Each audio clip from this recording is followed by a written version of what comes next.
ஸ்ரீமதே ராமானுஜாய நமஹ. ஆழ்வார் எம்பெருமானார் ஜீயர் திருவடிகளே சரணம். அஸ்மத் ஆச்சாரியன் திருவடிகளே சரணம். ஸ்ரீசைலேச தயாபாத்திரம் தீபக்தியாதி குணார்ணவம் யதீந்திர பிரவணம் வந்தே ரம்யஜா மாதரம் முனிம் ஸ்ரீமத் கிருஷ்ண சமாஹ்வாய நமோ யாமுன சூனவே யத்கடாட்சைக லக்ஷானாம் சுலப ஸ்ரீதர சதா மன்விகாளிங்கே மணவாள மாமுனிவன் பொன்னடியாம் செங்கமல போதுகளை உன்னிச் சிரத்தாலே தீண்டில் அமானவனும் நம்மை கரத்தாலே தீண்டல் கடன். அஸ்மத் ஆச்சாரியம் திருவடிகளே சரணம்.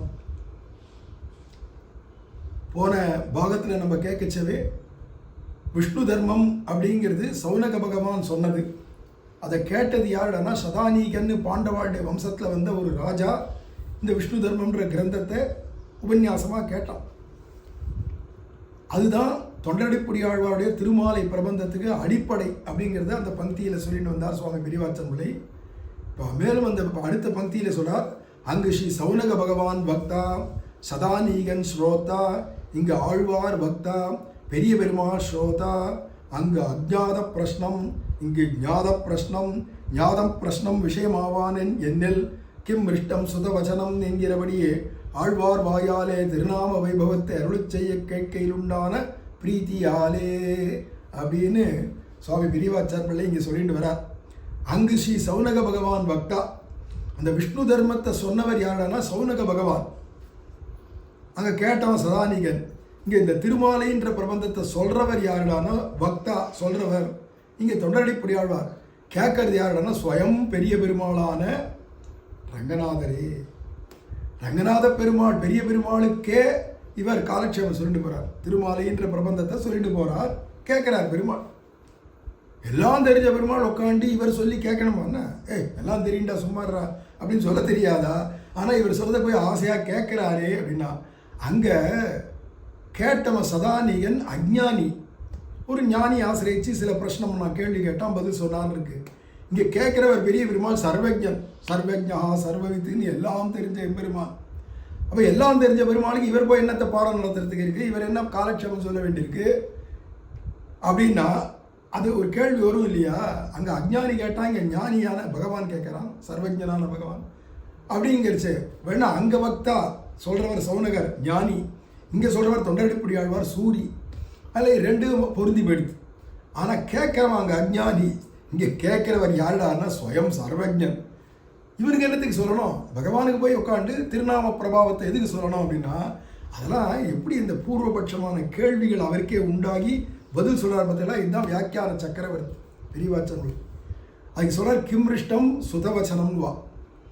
அதாவது எவ்வளோக்கெவ்வளோ குழந்தை மழலை சொல்லால் பேசித்துன்னு வச்சுப்போமே, அம்மா நல்லா பேசக்கூடியவோ வக்கனையாக பேசக்கூடியவோ, ஆனாலும் குழந்தை மழலை சொல்லால் பேசுறது, அது மழலை சொல்லால் பேசினாலும் அம்மாவுக்கு பரமபோக்கியமாக இருக்குமா. அதில் தான் திருவள்ளுவர் கூட சொல்கிறார், குழலினிதி யாழ்நிதி என்பர் அவரவர்தம் மழலை சொல் கேளாதவர். எது வரைக்கும் உனக்கு புல்லாங்குழல் இனிமையாக இருக்கும், எது வரைக்கும் யாழ்ன்றதான வீணை போன்றவைகள்லாம் இனிமையாக இருக்கும்னா, அவளுக்கு ஒரு குழந்தை பிறந்து அந்த குழந்தை மழலை பேச்சு பேசுகிற வரைக்கும் புல்லாங்குழல் இனிமையாக தெரியும், வீணெல்லாம் இனிமையாக தெரியும். ஆனால் தனக்குன்னு ஒரு குழந்தை பிறந்து அது மழலையினால அம்மா அம்மா அப்பா அப்பா, அது கூட அப்பா கூட வரல, பா பா அப்படின்னும் மா அப்படின்னும் அப்படி சொல்லிட்டா கூட போடுவோம். அப்படி சொன்னால் கூட அடே செல்லக்குட்டின்னு போய் எவ்வளோ உகந்து கட்டிக்கிறா கொஞ்சிக்கிறா.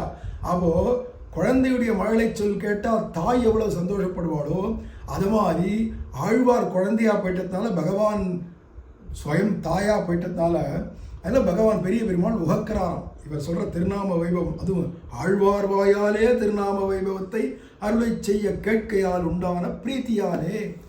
ஆழ்வார் வாயால் திருநாம வைபவம் ஏன்னா வேதம் சொல்லித்து திருநாம வைபவத்தை, அடுத்து ஷட் சாஸ்திரங்கள் சொல்லித்து, அதுக்கடுத்து ஸ்மிருதிகள்லாம் சொல்லித்து, அது மாதிரி இதிகாச புராணங்கள்லாம் சொல்லித்து, இதெல்லாம் சொல்லி விஷ்ணு தர்மம் போன்ற கிரந்தங்கள்லாம் சொன்னதெல்லாம் போராது, ஆழ்வார் வாயால் திருநாம பிரபாவத்தை கேட்கணும் அப்படின்னு பகவான் அவ்வளவு பாரிச்சிருக்கானாம்.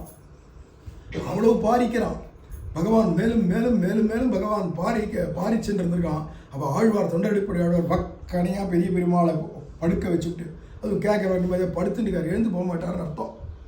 உக்காண்டுக்கிறவங்க கூட எழுந்து போயிடலாம், நிற்கிறவங்க கூட கூச்சின்னு ஓடி போயிடலாம். ஆனால் இவன் என்னடா படுத்துட்டு இருக்கான்.